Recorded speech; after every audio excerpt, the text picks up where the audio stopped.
According to the Financial Times, the average UK graduate job gets over 140 applications. Landing a graduate job in the UK is not easy at all, especially when you have UK graduates and also international graduates all chasing for the same role that you want to go for. And I applied to 50 roles and got rejected by most of them. But eventually I figured out what actually works, and that's what I'm going to be sharing with you today. Hey, my name is Uzair and I'm a business and marketing graduate in the UK, and I did my placement here at Samsung Electronics and also just received a graduate scheme for the biggest adhesives company in the world. And on this channel, we like to talk about productivity, careers, graduate schemes, etc. And in this video, I'll break down 8 practical steps that I took to help me land a graduate scheme. And it also includes things like what happens if you have no experience, how to get through interviews and also assessment centers. And also stick around to the end because there's one single thing that I did after my final round of interviews that I genuinely think that made the difference and got me the role. And if you have not subscribed, it's okay. I'll earn it by the end of this video.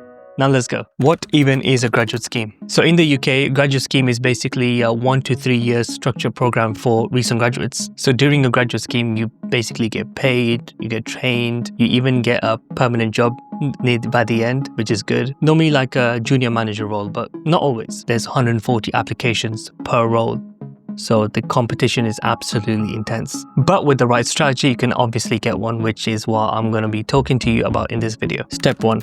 Figure out what you actually want to do. So obviously most people actually go for the role that they did their degree in, right? So for example, I did marketing and I got a graduate role in marketing, but not always. You don't need to always do that. Like for example, one of my friends who also studied marketing with me at my university, he got into Deloitte for accounting. So accounting and marketing are completely different. So what matters more is what you actually enjoy doing every single day and you're okay with that. So it's really important to dive really deep into LinkedIn threads, Reddit threads, etc. Wherever you can find information for what kind of role you want to do and have a good understanding of it, and ask yourself, is this really something I really want to do after university? When I worked at Samsung, there was a woman called Natalie and she was the head of marketing. So one advice that she told me was, when you're young, try everything out. It doesn't have to be a degree or only job. Like for example, marketing into marketing, finance into finance. You can just try everything you want. You don't want to be close-minded. But it's a good idea to know what you're going to be doing for 1 to 3 years of your graduate scheme. But luckily, graduate schemes, especially the 2 to 3 years ones, they give you rotations. And so that means you're not stuck in one role. You can basically rotate into other teams, which is good. You can try different things. And it's usually normally after like 6 months of work. Step 2, apply early and apply a lot. So July is a month where most of the graduate schemes open. So by the time of this video being recorded, I think it's August. It is August. So graduate schemes should already be open by now. Most do close by January, but obviously there'll be some that will be going still afterwards. But the peak months are September to November. You want to utilize platforms like LinkedIn and Rate My Placement to find these graduate schemes. And every time you apply, track all your jobs. Don't be one of those people that just puts on note page. You kind of need like a tracker to see which ones you applied, which ones you've been rejected by, which ones are you need to prepare for interviews, which ones are assessment centers, etc. And I've made a whole Notion free template which you can download in the link below, where you can track the entire thing. So yeah, you're welcome. But there's something that you need to know. Don't wait till the deadline. That's a big mistake which I made. So I applied to Gymshark and for some reason I just applied on the deadline date and I got rejected automatically. That's even when I have Samsung on my placement year work experience. No matter how good you are, you will get rejected if you apply near the deadline. It's a very first come first served basis. The early bird usually gets through the application. Even if you have the best experience in the world, if you apply by the deadline date, you'll get rejected. Also, you don't want to be one of those people that only apply to 5 or 10 roles. You want to be one of those people that apply to as many as you can till you get one. One of my mates, for accountancy, he applied to 5 roles only. And these are like the big 5 companies like, Grant Thornton, the PwC, KPMG, etc. And he got rejected by all of them and then he just gave up. I'm just like, that's not how you apply. You apply to small, medium, and then big. Step 3, make your CV and cover letter ATS proof. So over 50% of applications never make it to a human. And why is this? It's because of ATS system, which stands for Application Tracking System. These are pretty much the bots that scan your CV and look for keywords within your CV. If it does not match the job description, they will kick you out. So that's a strategy for CV. You have to have keywords in your CV that match the job description that you're applying for. And you just want to tweak your CV and your cover letter to every single role that you're applying for. Yeah, I know it's a lot of effort, but If you want to succeed, you got to be able to do it. So let's just say if you're a person who wants to do marketing but also go to advertising, you want to have a CV and a cover letter towards marketing roles and a CV and a cover letter towards advertising roles. And it's a shame because CVs back before actually meant something, but nowadays it's all about optimizing your CV towards the bots before even humans. So yeah, if you need more help with the CVs and cover letters, I've done 2 videos in my channel where I talk about how to really optimize your CVs and cover letters to make sure that you go through the ATS system perfectly with no doubt. So yeah, do check them out. I'll even link in the job description. Step 4, psychometric tests. Don't underestimate them. So if your CV gets through, congratulations, but now you'll be sent a psychometric test that you need to finish. These tests are basically your numerical, verbal, situational, abstract reasoning tests. But most of the time, it's normally just numerical and verbal. That's for marketing and business only. I don't know for other roles like accountancy. And look, I'll be very honest, I really struggle with the numerical reasoning test because I was never good at maths. I think I have mild dyscalculia where I struggle with maths, but I think me relying on Siri or ChatGPT to do all my calculations just made my brain go a bit dull when it comes to maths. What I did was basically practice every single day on my basic GCSEs and stuff like that. It's kind of embarrassing, but it's true. I did that, and I got in. So yeah, if your maths or your verbal reasonings and your English is not good, you might want to practice again to make sure you're top of the leaderboard when it comes to psychometric tests. So you want to use platforms like Graduate First, which I personally used, but I know there's some other ones called Assessment Day and Job Test Prep. So you can use them to practice your math skills and your verbal reasoning skills. And if you think you can cheat with ChatGPT or Google, it won't work because they'll be recording your tabs of what you're going to be doing and your windows. So as soon as you leave the tab or the window, they'll kick you out the test. So yeah, just keep that in mind. Step 5, recorded interviews. Awkward, but beatable. So this will be your first interaction with the company. And I know talking directly to a camera and just seeing yourself is very, very awkward and is very uncomfortable. Sounds like here right now where I'm just looking at myself on the phone and just talking to you guys. And my best tip for this is just pretend that the camera is your friend. And it sounds like a loser, but I know it works because now I think that I'm talking to my little brother when I look at the camera. I don't think of you guys judging me from what I say. I just think of my little brother and me just giving him some brotherly advice. So yeah, it works. So yeah, you just got to keep practicing your recorded interviews and you'll just be natural on camera. For interview questions, this is how you want to prepare. You're going to write down common questions and answers for questions like, tell me about yourself, or what do you know about our company, etc. You know, those standard questions at the start. And then you want to make sure that you prepare your questions and answers for competency-based questions. These questions are basically your STAR framework questions, like tell me a time where you showed leadership. Tell me a time where you showed teamwork skills and were struggling at the start, but then succeeded at whatever you were doing. I could have worded that more better. And you just want to practice every single time and record your responses. Just put your video on and you just talk to yourself and pretend that there's an interviewer and you just say your answers like someone just asks you questions like, tell me about yourself, or what do you know about a company? Tell me a time where you showed this, that, or etc. That's literally all there is to it, just practice. And the person who's practiced the most is the most natural on camera, is the most natural on the assessment day center, is also the most natural in terms of being the fastest in numerical tests and verbal reasoning tests. Just practice.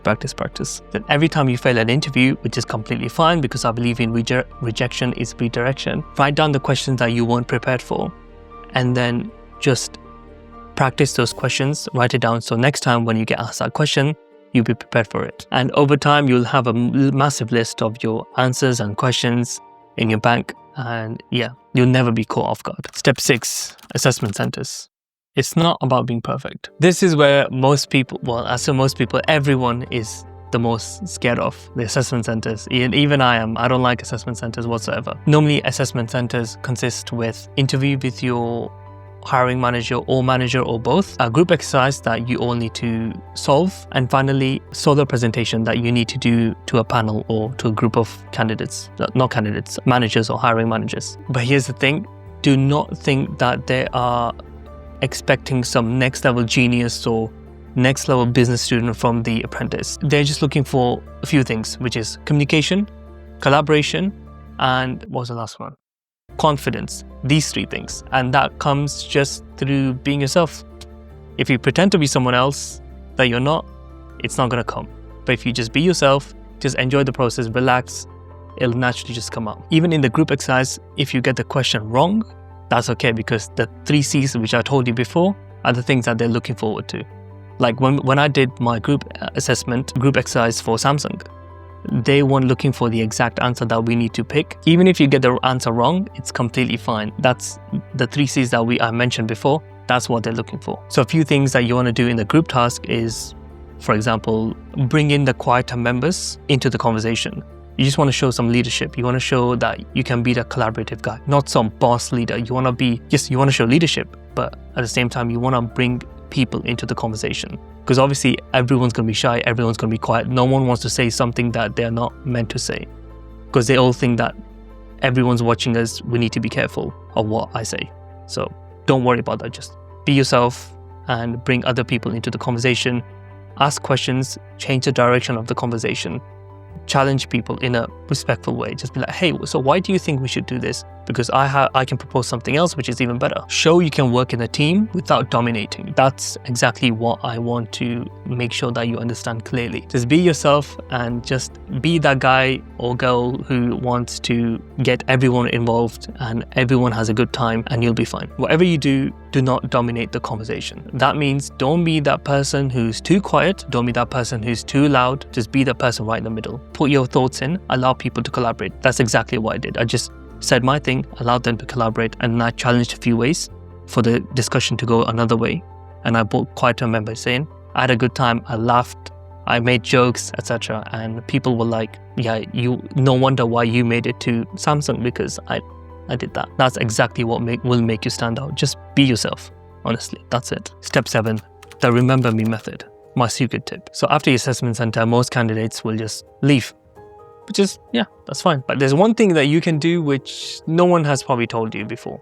Well, maybe someone has, but not from what I heard. I call this the remember me method. So what I did after my assessment center was I sent a thank you email to all the hiring managers and the recruiters. Just keep it very short and sweet. Just say thank you for your time and effort. Mention something specific from the chat that you've had, and then reaffirm your interest. It's very simple but very powerful. Don't write some next level long paragraphs, storyline, or creative writing assessment to them after the assessment center, because they don't have time. Like when you're in work life, you just want short, simple, sweet emails. You don't want to see whole paragraphs. So don't be that guy. And that's why I call it the remember me method, because you want to be the last person on their mind as soon as you finish the assessment center. Especially if it's a good memory of you, it's a good sign. Step 8, you've got the offer, but don't just disappear. So congratulations, you've got the offer, but wait, you've got to do something. Make sure to email your manager, who's going to be your future manager. Just ask for like a quick introduction call. But why though? Because it shows initiative, and that's what we're looking for. So that keeps a very good impression of you, who's going to be joining them. And also you can ask all the questions that you want to be prepared for. For example, questions like how many days in the office versus work from home, the dress code expectations that they're going to have, learning opportunities which are going to be available, and any potential that there'll be a permanent role after the graduate scheme. It just sets a very good tone before you start your graduate scheme. What if you've got no experience? If you have no experience and you're applying for graduate roles, that's completely fine. But there's a way to build experience and frame it properly. So you want to take free courses like Google Digital Garage, LinkedIn Learning, etc. Or even start a side hustle like a YouTube channel or e-commerce website, drop shipping, drop servicing, anything. I made an online store and I sold £20,000 worth of revision notes, story for another time. But I then marketed that on Student Room of all the services I was providing within the store. And then I went on ChatGPT and I said, how can I frame this relevant towards the marketing? It just gave me CV lines about market research, customer funnels, pricing strategy, etc. You just have to be very creative with your wordings and you'll be completely fine. But there is one thing that you need to make sure you remember. Like I said before, 50% of applications don't make it towards the human because the ATS system has already rejected them. That's why tailoring your CV is super, super important. And if you want to know how to do it, I can link a video right here where it talks about how to tailor your CV so well that it's guaranteed your ATS system will guarantee your CV to go through. So yeah, thanks for watching and take care.